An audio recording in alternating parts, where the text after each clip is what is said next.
ஆச்சி மசாலா. எந்த சமையலும் ருசி தேடும் ரகசியம் 20 ரூபாய். தென்மண்டல முதலமைச்சர்கள் மாநாட்டில் பங்கேற்க மத்திய உள்துறை அமைச்சர் அமித்ஷா சென்னை வந்தடைந்தார். தமிழக அரசு தரப்பில் அமைச்சர் ராஜ்மோகன் மற்றும் பாஜக அதிமுக நிர்வாகிகள் விமான நிலையத்தில் வரவேற்பளித்தனர்.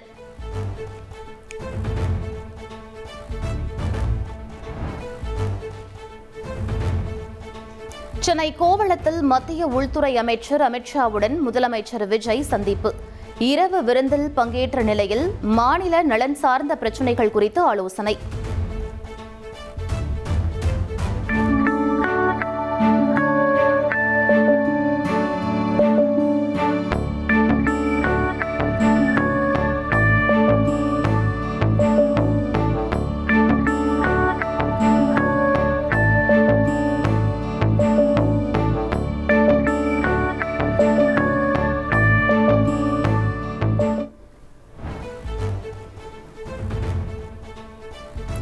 தென்மண்டல முதலமைச்சர்கள் மாநாட்டில் பங்கேற்பதற்காக ஆந்திர முதலமைச்சர் சந்திரபாபு நாயுடு சென்னை வருகை.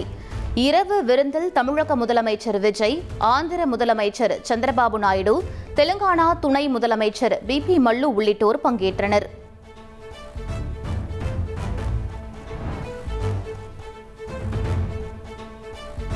சென்னை கோவளத்தில் தென் மண்டல முதலமைச்சர்கள் பங்கேற்கும் மாநாடு நடைபெறும் விடுதிக்கு 3 அடுக்கு போலீசார் பாதுகாப்பு போடப்பட்டுள்ளது. மத்திய உள்துறை அமைச்சர் அமித்ஷா தலைமையில் 6 மாநில முதலமைச்சர்கள், துணைநிலை ஆளுநர்கள் பங்கேற்கும் மாநாடு என்பதால் 200க்கும் மேற்பட்ட போலீசார் குவிப்பு.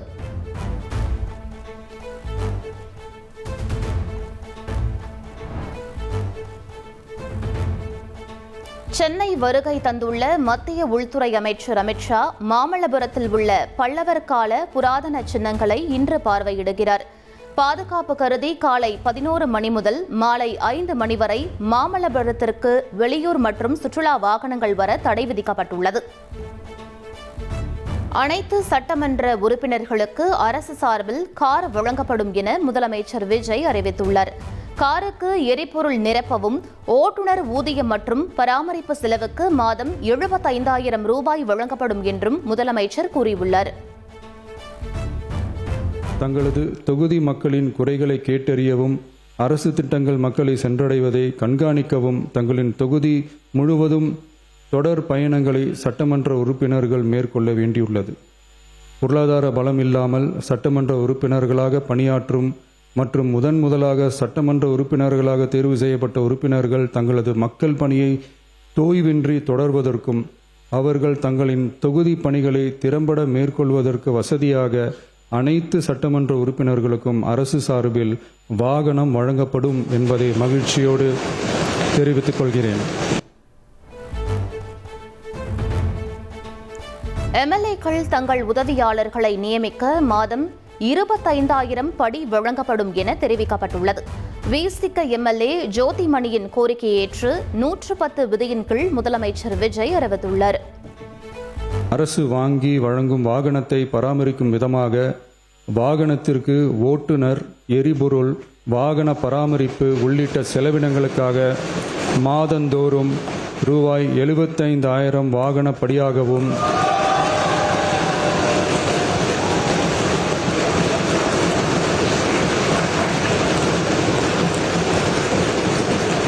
அலுவலக பணிகளில் உதவி செய்ய ஓர் உதவியாளரை நியமித்துக் கொள்ள மாதந்தோறும் ரூபாய் 25,000 உதவியாளர் படியாகவும்,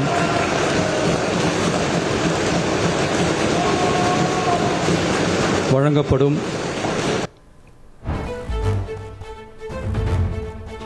முதலமைச்சரின் விரிவான காப்பீட்டு திட்டத்தில் இலவச மருத்துவ சிகிச்சைக்கான தொகை ஆண்டிற்கு 5 லட்சம் ரூபாயிலிருந்து 25 லட்சம் ரூபாயாக அதிகரிப்பு. சட்டப்பேரவையில் 110 விதியின் கீழ் முதலமைச்சர் விஜய் அறிவித்துள்ளார். முதலமைச்சரின் விரிவான மருத்துவ காப்பீட்டு திட்டத்தின் இலவச மருத்துவ சிகிச்சைக்கான மருத்துவ காப்பீட்டு தொகை ஆண்டொன்றுக்கு தற்போதுள்ள 5 லட்சத்திலிருந்து ரூபாய் 25 லட்சமாக உயர்த்தப்படும்.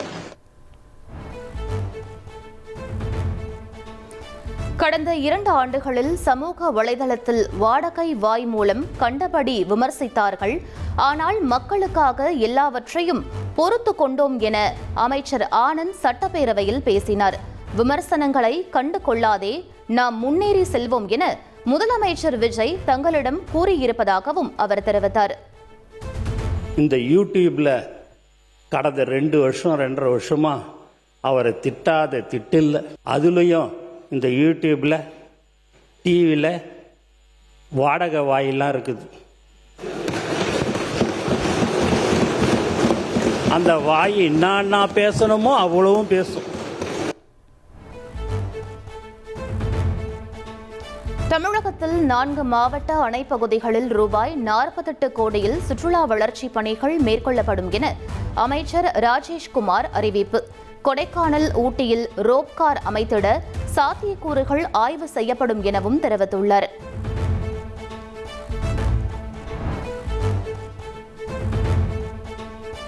சென்னை மற்றும் புறநகர் பகுதிகளில் நேற்று மாலை பரவலாக மழை பெய்தது. கிண்டி, சைதாப்பேட்டை, நங்கநல்லூர், மீனம்பாக்கம் உள்ளிட்ட பகுதிகளில் பெய்த மழையால் குளிர்ந்த சூழல் நிலவியது.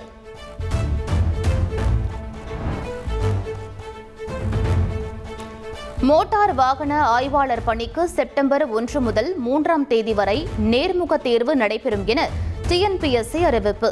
நேர்முக தேர்வில் பங்கேற்க தகுதி வாய்ந்தவர்களின் பட்டியல் இணையதளத்தில் வெளியிடப்பட்டுள்ளது.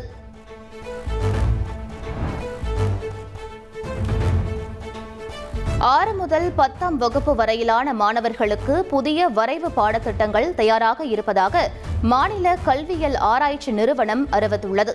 ஆகஸ்ட் 20 முதல் இணையதளத்தில் பார்வையிட்டு பொதுமக்கள் தங்கள் கருத்துக்களை இம்மாத இறுதிக்குள் தெரிவிக்கலாம் என தெரிவிக்கப்பட்டுள்ளது.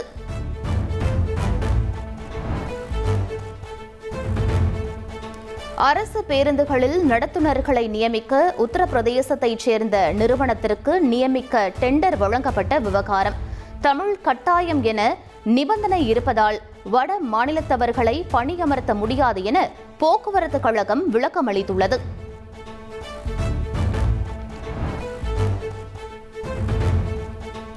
டிரான்ஸ்பார்மர் கொள்முதல் தொடர்பாக தமிழகம் முழுவதும் 60க்கும் மேற்பட்ட இடங்களில் லஞ்ச ஒழிப்புத்துறை அதிரடி சோதனை.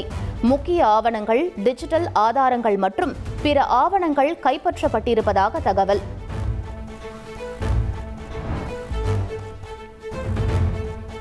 அரசியல் போராட்டங்களில் மாணவர்கள் பங்கேற்க தடை விதித்த சுற்றறிக்கை சர்ச்சையானதை தொடர்ந்து வாபஸ் பெறப்பட்டது. பள்ளி கல்வி, உயர்கல்வித்துறை மற்றும் காவல்துறை இணைந்து நடவடிக்கை எடுக்க அனுப்பப்பட்ட சுற்றறிக்கை பெரும் விவாதத்தை கிளப்பிய நிலையில் திரும்ப பெறப்பட்டது.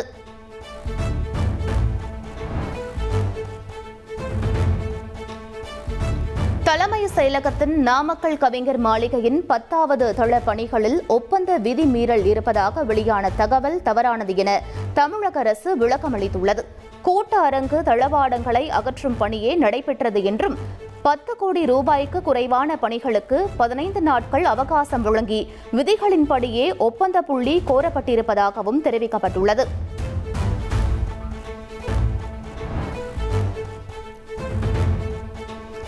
கம்யூனிஸ்டுகள் குறித்து கணக்கெடுப்பு நடத்த உத்தரவிட்ட குஜிலியம்பாறை வட்டாட்சியர் மீது கடுமையான நடவடிக்கை எடுக்க வேண்டும் என மார்க்சிஸ்ட் கம்யூனிஸ்ட் மாநில செயலாளர் பே. சண்முகம் வலியுறுத்தியுள்ளார். சட்டவிரோதமாக குறிப்பாணை வெளியிட்டதற்காக நடவடிக்கை எடுக்காமல் அவருக்கு மாற்று பணி வழங்கியது ஏற்புடையதல்ல என்றும் அவர் கண்டனம் தெரிவித்துள்ளார்.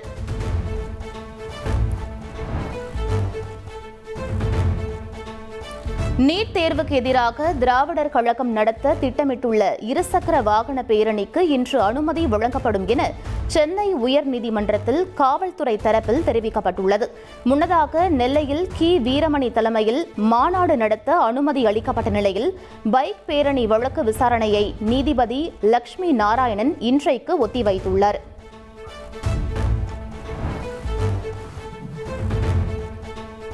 பழம்பெரும் நடிகை சவுகார் ஜானகி உடல்நலக்குறைவால் சென்னை காவிரி மருத்துவமனையில் அனுமதிக்கப்பட்டுள்ளார். அவருக்கு 94 வயதாகும் நிலையில் தீவிர சிகிச்சை பிரிவில் அனுமதிக்கப்பட்டு சிகிச்சை அளிக்கப்பட்டு வருகிறது. வழிபாட்டு தலங்களில் பாகுபாடு காட்டக்கூடாது என சென்னை உயர்நீதிமன்றம் கருத்து. காஞ்சிபுரம் வரதராஜ பெருமாள் கோவிலில் பாகுபாடு காட்டப்படுவதாக தொடரப்பட்ட பொதுநல வழக்கில் இறைவன் முன் அனைத்து உயிர்களும் சமம் என நீதிபதி தெரிவித்தார்.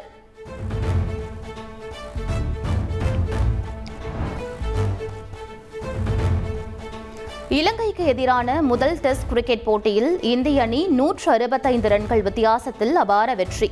372 ரன்கள் இலக்கை நோக்கி ஆடிய இலங்கை 206 ரன்களுக்கு சுருண்டது.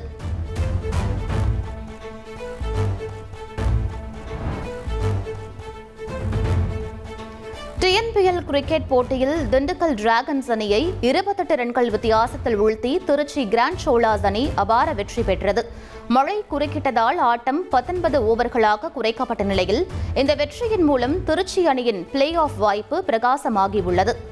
டெல்லியில் நடைபெற்று வரும் உலக பேட்மிண்டன் சாம்பியன்ஷிப் தொடரில் இந்தியாவின் நட்சத்திர வீராங்கனை PV சிந்து காலிறுதிக்கு முந்தைய சுற்றுக்கு முன்னேறினார். மகளிர் ஒற்றையர் பிரிவில் கனடா வீராங்கனை ஷாங்கை 21-16, 21-17 என்ற நேர் செட்களில் எளிதாக வீழ்த்தினார் PV சிந்து. நெதர்லாந்தில் நடைபெற்ற ஆண்கள் ஹாக்கி உலகக்கோப்பை லீக் போட்டியில் பாகிஸ்தானை 5-3 என்ற கோல் கணக்கில் வீழ்த்தி இந்திய அணி வெற்றி பெற்றது. இந்தியா 2வது சுற்றுக்கு முன்னேறிய நிலையில் பாகிஸ்தான் தொடரிலிருந்து வெளியேறியது. டெல்லியில் நடைபெற்று வந்த உலக பேட்மிண்டன் சாம்பியன்ஷிப் தொடரின் 2வது சுற்றில் இந்தியாவின் நட்சத்திர வீரர் லக்ஷயா சென் அதிர்ச்சி தோல்வியடைந்து தொடரிலிருந்து வெளியேறினார். அமெரிக்காவின் கேரட் டானை எதிர்கொண்ட அவர் 21-19, 19-21, 17-21 என்ற செட் கணக்கில் போராடி தோல்வியடைந்தார். ஹோர்முஸ் ஜலசந்தி வழியாக ஏராளமான கப்பல்கள் அமெரிக்க கடற்படையின் உதவியுடன் பாதுகாப்பாக கடந்து செல்வதாக ட்ரம்ப் தெரிவித்துள்ளார்.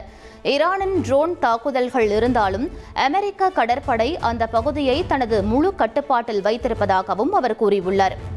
ரஜினிகாந்த் நடித்துள்ள ஜெயிலர் 2 படத்தின் ஃபர்ஸ்ட் சிங்கிள் குறித்த அதிகாரப்பூர்வ அறிவிப்பு வெளியாகியுள்ளது. அலப்போலேலோ என்கிற பாடல் நாளை வெளியாவதாக அறிவிக்கப்பட்டுள்ளது. எந்த சமையலும் ருசி தேடும் ரகசியம் 20 ரூபாய்.